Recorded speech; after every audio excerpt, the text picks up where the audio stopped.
നമസ്കാരം. ചാപ്റ്ററിൻ്റെ ഓൺലൈൻ ക്ലാസ്സിലേക്ക് എല്ലാവർക്കും സ്വാഗതം. അപ്പോൾ 9ാം ക്ലാസ്സിലെ ഫിസിക്സിലെ ആദ്യത്തെ ചാപ്റ്ററാണ് നമ്മൾ ചർച്ച ചെയ്തുകൊണ്ടിരുന്നത്. അപ്പോൾ ഇതിൽ കുറേ കാര്യങ്ങൾ നമ്മൾ ഇതിനോടകം പഠിച്ചു കഴിഞ്ഞിട്ടുണ്ട്. അതെല്ലാം നിങ്ങൾ വളരെ കൃത്യമായിട്ട് കണ്ട് മനസ്സിലാക്കുക. എന്തെങ്കിലും സംശയം വന്നാൽ ആ ക്ലാസ് ആവർത്തിച്ച് ഒന്നുകൂടെ കാണുക. നമുക്ക് അടുത്ത പോർഷനിലേക്ക് കടക്കാം. അപ്പോൾ അടുത്ത പോർഷൻ എന്ന് പറഞ്ഞാൽ ക്യാപ്പിലാരിറ്റിയാണ്. അപ്പോൾ ക്യാപ്പിലാരിറ്റിയെ പറ്റി പറയുന്നതിന് മുൻപ് നമുക്കൊരു ചെറിയ കാര്യം നോക്കാം. എന്ന് പറഞ്ഞാൽ നിങ്ങളെല്ലാവരും മണ്ണെണ്ണ വിളക്ക് കണ്ടിട്ടുണ്ടോ? മണ്ണെണ്ണ ഒഴിച്ച് പ്രകാശിക്കുന്ന വിളക്ക്. അതിലെങ്ങനെയാണ് മണ്ണെണ്ണ മുകളിലേക്ക് കയറി വരുന്നത്? നമുക്കറിയാം, ഒരു തിരി ഉണ്ടല്ലേ. തിരി മണ്ണെണ്ണ തന്നെ വേണമെന്ന് നിർബന്ധമൊന്നുമില്ല. നമ്മുടെ നിലവിളക്കാണെങ്കിലും ശരി. എന്തു ചെയ്യും? ഈ വിളക്കിലെ തിരിയിലൂടെയാണ് എന്ത് ചെയ്യുന്നത്? ആ ഫ്യൂലായിട്ടുള്ള എണ്ണ കയറി വരുന്നത്, ഓയിൽ കയറി വരുന്നത് അല്ലേ. അപ്പോൾ നിങ്ങളെല്ലാവരും ഉപയോഗിക്കുന്ന ആ പേനയിലൂടെ അല്ലെങ്കിൽ പേനയിൽ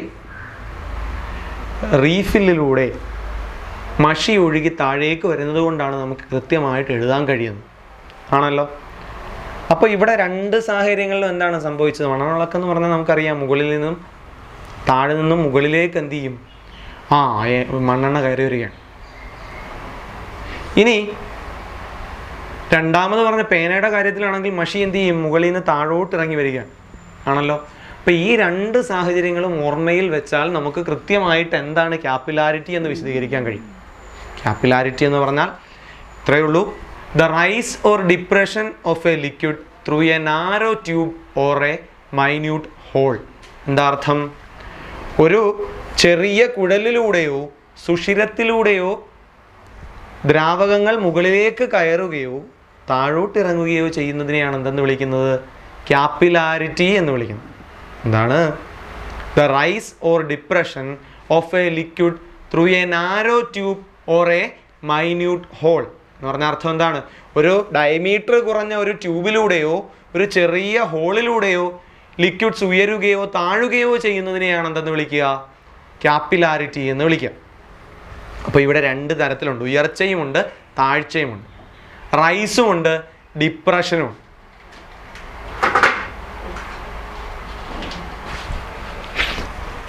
ക്യാപ്പിലറി റൈസുമുണ്ട്, ക്യാപ്പിലറി ഡിപ്രഷനുമുണ്ട്. ഇതാ ഇവിടെ നോക്കുക, വാട്ടറാണ് ഇവിടെ കൊടുത്തിരിക്കുന്നത്. ഈ രണ്ട് ചിത്രങ്ങൾ തമ്മിൽ ഉള്ള വ്യത്യാസം നിങ്ങൾക്ക് ആദ്യത്തെ നോട്ടത്തിൽ തന്നെ തിരിച്ചറിയാൻ കഴിയും. ടെക്സ്റ്റിലും ഉണ്ട് ഈ ചിത്രം, കൃത്യമായിട്ട് നോക്കി മനസ്സിലാക്കുക. ക്യാപ്പിലാരിറ്റി എന്ന പോർഷൻ ചർച്ച ചെയ്യുന്ന ഭാഗത്ത് പുസ്തകത്തിൽ ഈ ഫിഗർ ഉണ്ട്. അപ്പോൾ ഇവിടെ അവരൊരു ബോയിലിംഗ് ട്യൂബിനെ പറ്റിയാണ് പറയുന്നത്. ഇത് കുറച്ചുകൂടി മനസ്സിലാക്കാൻ വേണ്ടിയിട്ടാണ് നമ്മൾ ഈ ചിത്രം കുറച്ച് വലുതാക്കിയത്. ബോർഡിൽ കാണുമ്പോൾ മനസ്സിലാകാൻ വേണ്ടിയിട്ടാണ് ഇത് വലുതാക്കിയത്. അപ്പോൾ ഈ വാട്ടർ എടുത്തിരിക്കുന്ന ആ വെസലിൽ എന്താ സംഭവിക്കുന്നതെന്ന് നോക്കുക. അതാണ്ട് ഇതിൻ്റെ ആകൃതി കണ്ടോ? വാട്ടറിലെ ഈ വലിയ വെസലിലെ വാട്ടർ ലെവൽ നോക്കുക. അതിന് മുകളിൽ നിൽക്കുന്നതാണ് ഈ ട്യൂബിനുള്ളിൽ. മാത്രമല്ല അതിൻ്റെ ഷേപ്പ് ഇതായി ഇങ്ങനെ കണ്ടോ.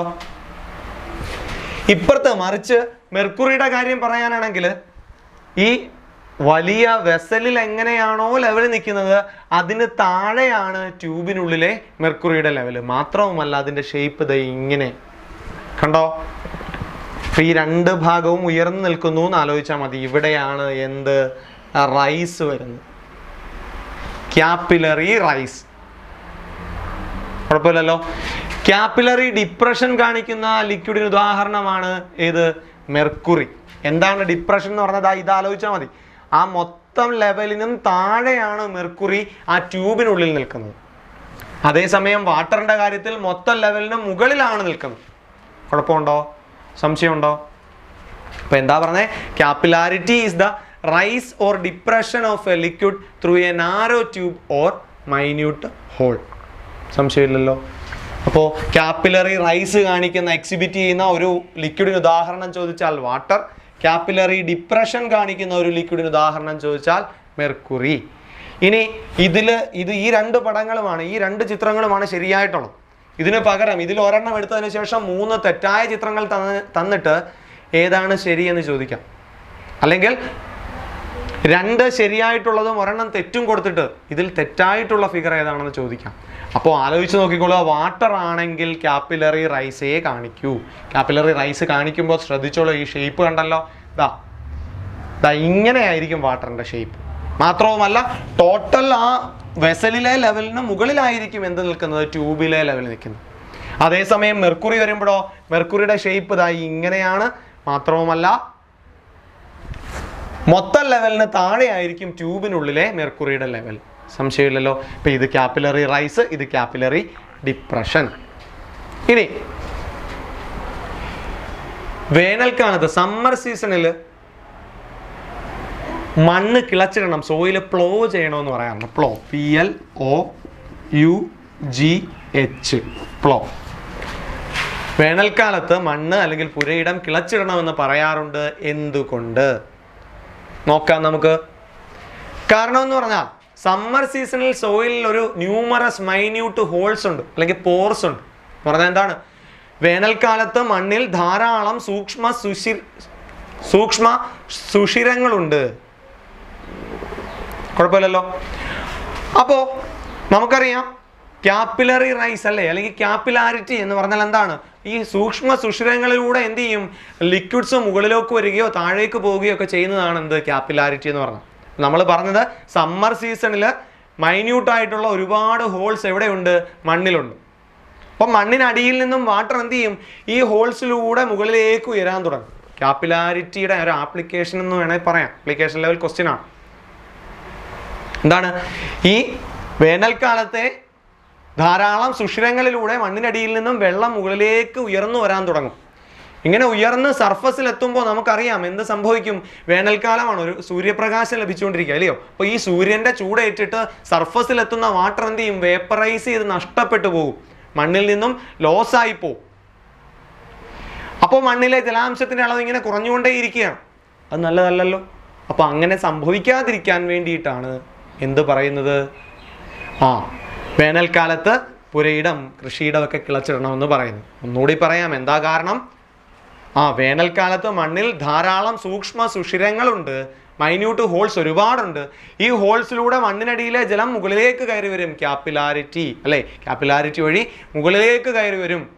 ഇങ്ങനെ മുകളിലേക്ക് കയറി വരുന്ന ജലം സർഫസിൽ എത്തിക്കഴിഞ്ഞാൽ സൺലൈറ്റ് ഏറ്റിട്ട് എന്തായിട്ട് മാറും, സ്റ്റീമായിട്ട് വേപ്പറൈസ് ചെയ്ത് പോവും. ഇങ്ങനെ പോയാൽ മണ്ണിലെ ജലാംശം നഷ്ടപ്പെട്ടുകൊണ്ടേയിരിക്കുകയാണ്, അതൊരു ദോഷമാണ്. ഇങ്ങനെ സംഭവിക്കാതിരിക്കാൻ വേണ്ടിയിട്ടാണ് എന്ത് പറയുക, വേനൽക്കാലത്ത് പുരയിടം കിളച്ചിടണമെന്ന് പറയാറുള്ളൂ. കുഴപ്പമില്ലല്ലോ. ഓക്കെ, ഇനി നമുക്ക് ഒരു പുതിയ കാര്യത്തിലേക്ക് വരാം. ഇതുവരെ പറഞ്ഞത് ഇത് വളരെ സിമ്പിളായിട്ട് മനസ്സിലാക്കാൻ കഴിയുന്നതാണ്, മനസ്സിലായിട്ടുണ്ടാകുമെന്ന് വിശ്വസിക്കുന്നു. നമുക്ക് രണ്ടാമത്തെ പോർഷനിലോട്ട് പോകാം. അത് പറയുന്നതിന് മുൻപ് ആലോചിച്ച് നോക്കുക, നോട്ട് എണ്ണുക അല്ലേ, നോട്ട് എണ്ണി കറൻസി നോട്ടുകൾ എണ്ണുന്നത് നിങ്ങൾ കണ്ടിട്ടുണ്ടോ? അല്ലെങ്കിൽ വേണ്ട, നിങ്ങൾ ബുക്കിൻ്റെ പേജുകൾ മറിച്ച് നോക്കാറുണ്ടല്ലേ, പേജുകളൊക്കെ ഇങ്ങനെ വേഗത്തിൽ മറിച്ച് നോക്കാറുണ്ടല്ലേ. അങ്ങനെ മറിച്ച് നോക്കുന്ന കൂട്ടത്തിൽ 2 പേജുകൾ ഒന്നിച്ചു കൂടിയിരിക്കാറുണ്ടല്ലോ. 2 പേജുകൾ ഒന്നിച്ചു കൂടിയിരിക്കുമ്പോൾ നിങ്ങൾ എന്താ ചെയ്യുക, നിങ്ങൾ എന്ത് ചെയ്യും, പെട്ടെന്ന് കൈ ഇങ്ങനെ കൊണ്ടുപോയിട്ട് പെട്ടെന്ന് എന്ത് ചെയ്യും, കുറച്ച് ജലാംശം എടുത്ത് എന്ത് ചെയ്യും, വീണ്ടും തിരിക്കും. പതുക്കെ വായിലോട്ടൊന്ന് കൈ കൊണ്ടുപോയിട്ട് വീണ്ടും എന്ത് ചെയ്യും, നാക്കിലൊന്ന് സ്പർശിച്ച് വീണ്ടും നമ്മൾ പേജ് മറിക്കും.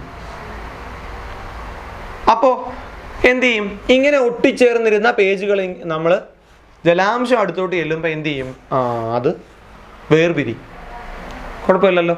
നമ്മുടെ നിത്യജീവിതത്തിൽ നമ്മൾ ചെയ്തിട്ടുള്ളതും കണ്ടിട്ടുള്ളതും ഒക്കെ ആയിട്ടുള്ള സന്ദർഭമാണ്. അതുപോലെ തന്നെ കറൻസി നോട്ടുകൾ എണ്ണുമ്പോഴും അങ്ങനെ തന്നെയാണ്. അപ്പോൾ അതിന് കാരണമായിട്ടുള്ളത് എന്താണെന്നാണ് നമ്മൾ ഇനി നോക്കാൻ പോകുന്നത്. അതിന് കാരണമായിട്ടുള്ളത് 2 തരത്തിലുള്ള ഫോഴ്സ് ഓഫ് അട്രാക്ഷൻസ് ആണ്, അല്ലെങ്കിൽ ആകർഷണ ബലങ്ങളാണ് ഇതിന് കാരണം. ആദ്യത്തേത് കൊഹീഷൻ എന്ന് പറഞ്ഞാൽ ആലോചിച്ചിരിക്കുക, the force of attraction between same type of molecules. അർത്ഥം എന്താണ്, ഒരേ തരത്തിലുള്ള മോളിക്യൂൾസ് തമ്മിലുള്ള അട്രാക്റ്റീവ് ഫോഴ്സിനെയാണ് കൊഹീഷൻ എന്ന് വിളിക്കുക.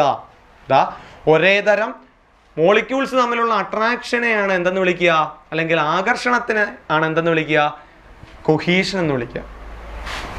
അപ്പോൾ ഇത് ഒരേ തരത്തിലാണെങ്കിൽ അഡീഷൻ എന്നാണ് എഴുതുക, അഡീഷൻ എന്ന് വായിക്കാം കേട്ടോ.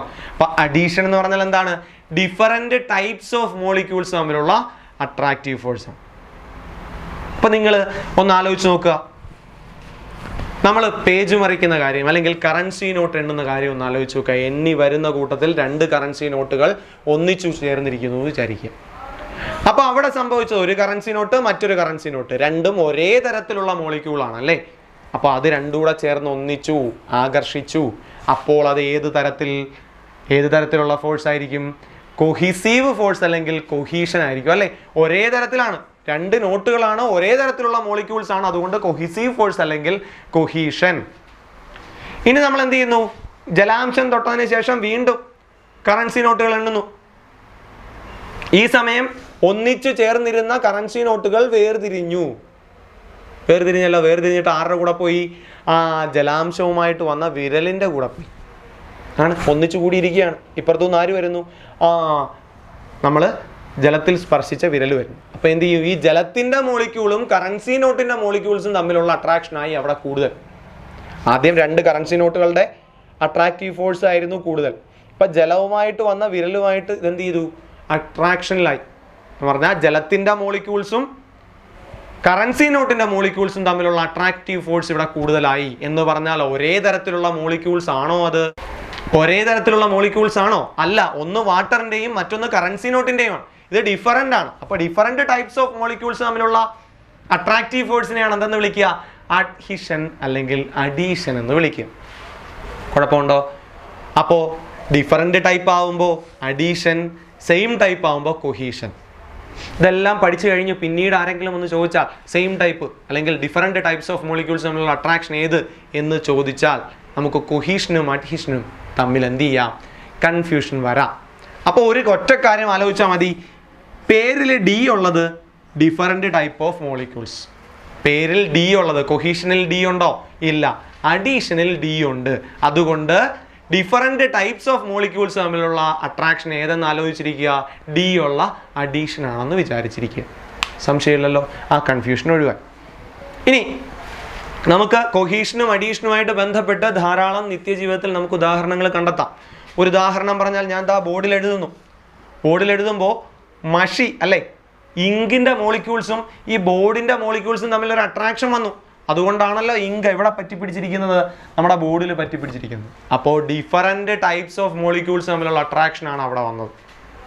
സംശയമില്ലല്ലോ. ഉണ്ടോ?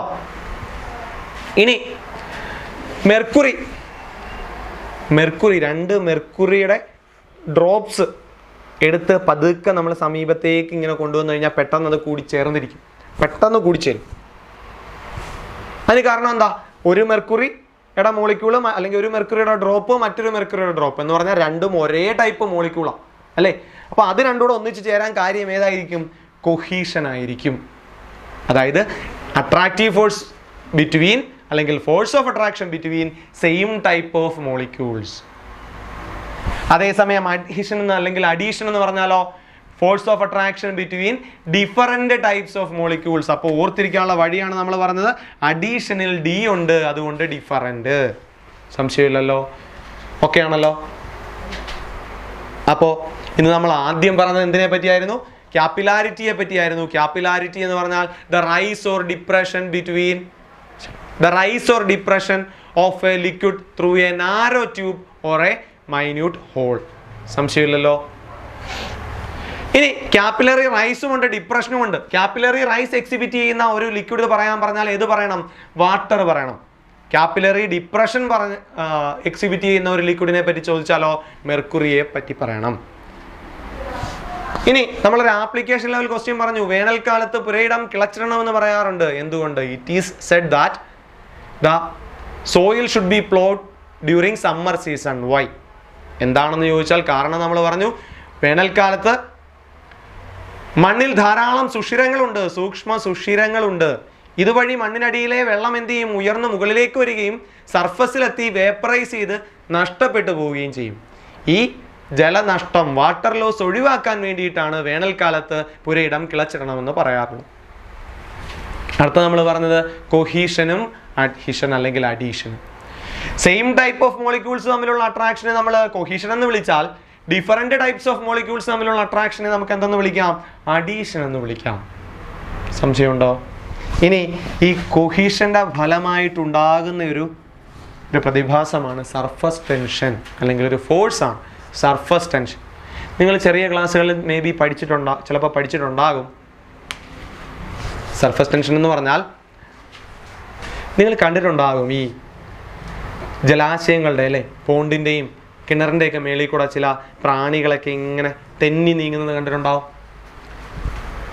വേണ്ട, ഒരു ബ്ലേഡ് എടുത്തിട്ട്, ഒരു ബ്ലേഡ് ഉണ്ടല്ലോ, ബ്ലേഡ് എടുത്ത് നമ്മൾ എന്ത് ചെയ്യുന്നു, ഒരു പാത്രത്തിലെടുത്ത വാട്ടറിൻ്റെ സർഫസിലേക്ക് പതുക്കെ വയ്ക്കുമ്പോൾ അത് താഴെ പോകത്തില്ല, താന്നു പോകത്തില്ല. എന്തുകൊണ്ടാണെന്ന് ചോദിച്ചാൽ the surface of liquids, especially water, surface of water acts like A stretched membrane. അർത്ഥം എന്താണ്? ആ ജലോപരിതലം ഒരു വലിച്ചു നിർത്തിയ സ്തരം പോലെ പ്രവർത്തിക്കുന്നു. വലിച്ച സ്തരം മീൻസ് മെമ്പറൈൻ. എന്താണ്? നമ്മുടെ ചെണ്ടയുടെ പുറത്തൊക്കെ ഒരു മെമ്പറൈൻ ഇല്ലേ, ഡയഫ്രം, അതുപോലെ ഒരു ഡയഫ്രം ഒരു മെമ്പറൈൻ പോലെ ആക്ട് ചെയ്യും. ഇതിന് റെസ്പോൺസിബിൾ ആയിട്ടുള്ള ഫോഴ്സിനെയാണ് എന്തെന്ന് വിളിക്കുന്നത്? സർഫസ് ടെൻഷൻ എന്ന് വിളിക്കുന്നത്. സർഫസിലുള്ള ടെൻഷൻ അല്ലെങ്കിൽ ഫോഴ്സ്, അതിനെയാണ് എന്തെന്ന് വിളിക്കുക? സർഫസ് ടെൻഷൻ എന്ന് വിളിക്കുക. എന്താ പറഞ്ഞേ? അതിന് കാരണം എന്താണെന്ന് ചോദിച്ചാൽ എന്താണ്? കൊഹിസീവ് ഫോഴ്സ് ആണ് അതിന് കാരണം. അപ്പോൾ കൊഹിഷൻ കൂടുതലായത് കാരണമാണ് എന്തുണ്ടാകുന്നത്? സർഫസ് ടെൻഷൻ ഉണ്ടാകുന്നത്.